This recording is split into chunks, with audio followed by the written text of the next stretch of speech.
"Step out of the car." The command sliced through the night. As a white police officer glared at the black woman in the driver's seat, she complied, standing tall, her presence calm yet commanding. But instead of respect, she was met with suspicion. The officer circled her luxury car, shaking his head, declaring it stolen. Roadsiders paused to watch as the humiliation unfolded in the street. To him, she was just another suspect. To everyone else, it looked like another routine arrest. What he didn't realize was that the woman he was handcuffing wasn't a criminal at all, and she was a judge. And in minutes, his career would unravel in ways he never imagined. Judge Camille Richardson had spent decades building her career on principles of fairness, dignity, and justice. Born to working-class parents, she knew firsthand what it meant to struggle against stereotypes. Her rise to the bench wasn't just a personal victory. It was a symbol of hope to many in her community. That evening, after a long day presiding over cases in a crowded courthouse, she was simply driving home. Her black luxury sedan, a symbol of her hard-earned success, moved steadily along quiet suburban streets. She thought of her upcoming weekend plans with family, her mind at ease, until flashing red and blue lights cut through her rearview mirror. At first, she assumed it was routine, perhaps a broken taillight, or maybe the officer had mistaken her car for another. But the moment the officer approached, his expression revealed something far deeper than simple procedure. His posture was rigid, his eyes sharp, and his voice carried more accusation than inquiry.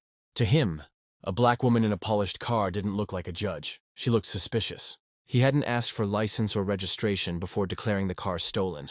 In his mind, ownership didn't align with her identity. And as roadsiders gathered, murmurs grew louder, feeding the spectacle. Camille remained calm, but inside she felt a rising tension. She had seen injustice inside the courtroom countless times, but rarely had she been the direct target. Tonight, however, would become an unforgettable turning point, not just for her, but for the officer who dared to underestimate her authority.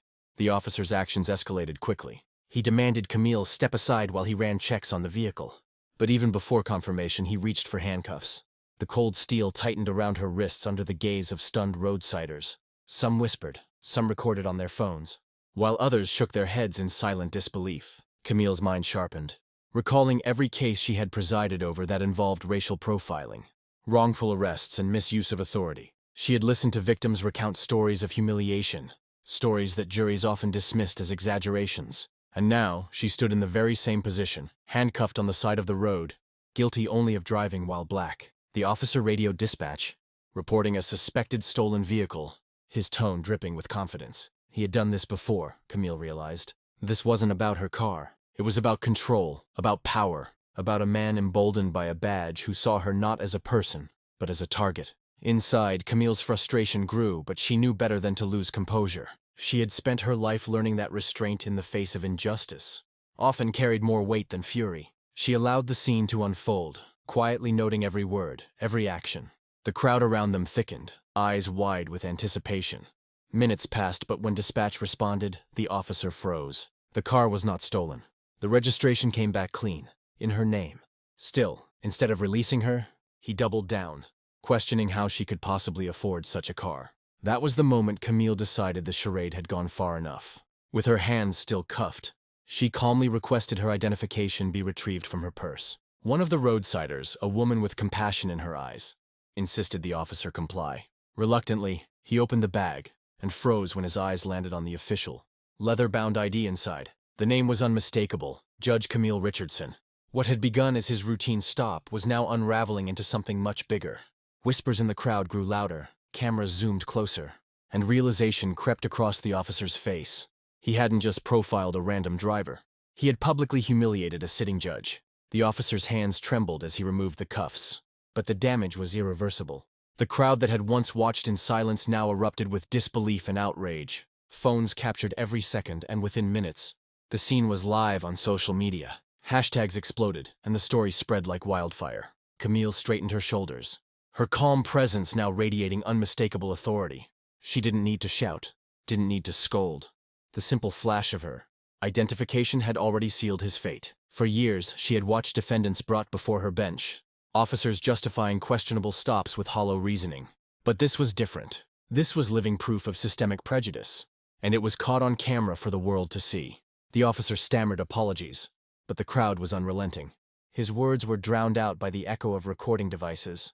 clicking and live streams broadcasting. Camille, though silent, became the center of gravity, the image of dignity wronged. She knew this wasn't just about her.